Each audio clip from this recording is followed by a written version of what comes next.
పోయిన చోటే వెతుక్కునే పనిలో ఉంది వైసీపీ. ఓ నేత వల్ల కీలక సామాజిక వర్గం దూరమైందని భావిస్తున్న ఫ్యాన్ పార్టీ అధిష్టానం ఆ వర్గం నేతలకు పెద్దపీట వేస్తోంది. అవకాశమున్న ప్రతి చోట కాపు కార్డు వాడుతున్నారు వైఎస్ జగన్. బొత్స నుంచి పేర్ని నాని వరకు, దాడిశెట్టి రాజా నుంచి అమర్నాథ్ వరకు అందరికీ పార్టీ బాధ్యతలు అప్పగించారు. వైసీపీ ట్రంప్ కార్డ్ వర్కౌట్ అవుతోందా? కాపు సామాజిక వర్గం జగన్ను అక్కున చేర్చుకుంటుందా?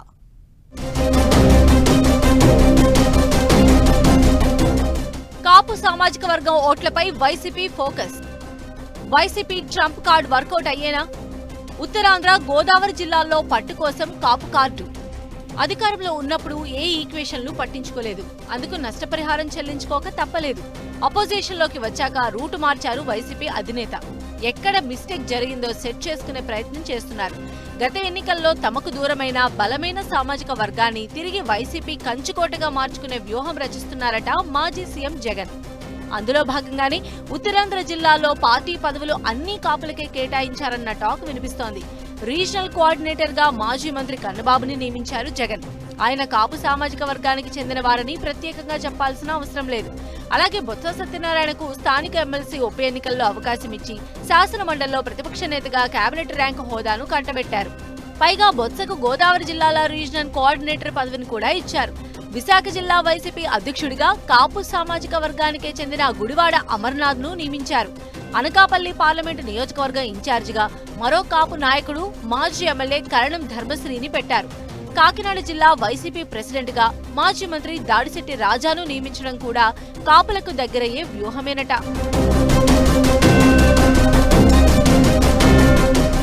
ఇప్పటికే కాపు నాయకుడు ముద్రగడ పద్మనాభంను వైసీపీలోకి తెచ్చిన అధినాయకత్వం సరైన సమయం చూసి కాపుల తరపున ఆయన గొంతు విప్పేలా ప్లాన్ చేస్తున్నారట. ప్రతి ఎన్నికల్లోనూ ఒక్కో పార్టీకి అండగా నిలుస్తూ తమ ప్రయోజనాలకు ప్రాధాన్యత ఇచ్చేవారి వైపే మొగ్గు చూపుతున్నారు కాపులు. ఇప్పుడు వైసీపీ కాపులకు అనుకూలంగా మరిన్ని నిర్ణయాలు తీసుకుని ఇప్పుడు పార్టీ పదవులు ఇవ్వడంతో పాటు భవిష్యత్తులో అధికారంలోకి వస్తే ఉన్నత పదవులు కట్టబెడతామని హామీ ఇవ్వడం ద్వారా ఆ బలమైన సామాజిక వర్గాన్ని తమ వైపుకు తిప్పుకోవాలని భావిస్తున్నారట వైఎస్ జగన్.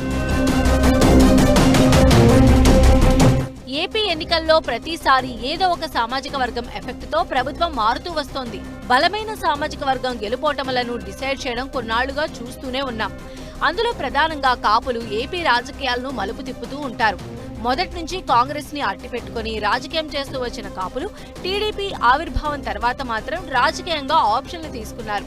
ఉమ్మడి రాష్ట్రంగా ఉన్నప్పుడు ఒక ఎన్నికలో కాంగ్రెస్ కు అండగా నిలిస్తే మరో ఎన్నికలో టీడీపీని గెలిపిస్తూ వచ్చారు.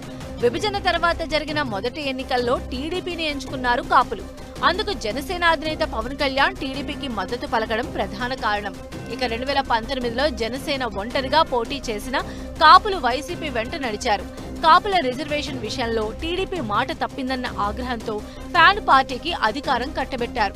2024 ఎన్నికలకు వచ్చేసరికి మళ్లీ సీను మారిపోయింది. మొన్నటి ఎలక్షన్స్ లో కాపులంతా గంపగుత్తగా టీడీపీ, జనసేన, బీజేపీ కూటమికి జై కొట్టారు. కూటమిలో జనసేన కీలకంగా ఉండడంతో గోదావరి జిల్లాల్లోని కాపులంతా కూటమి వైపు మొగ్గు చూపారు. దాంతో ఉభయ గోదావరి జిల్లాల్లో TDP, Janasena, BJP clean sweep చేశాయి. కోస్తాలో చాలా జిల్లాల్లో ఎన్నడూ లేని విధంగా కూటమి బంపర్ విక్టరీ కొట్టిందంటే దాని వెనుక కాపులు ఉన్నారనే అభిప్రాయాలు ఉన్నాయి.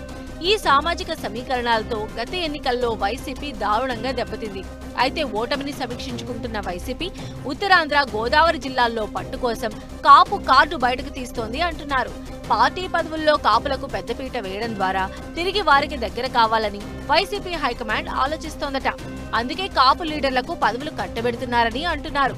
జగన్ వ్యూహం ఎంతవరకు సక్సెస్ అవుతుందో చూడాలి మరి.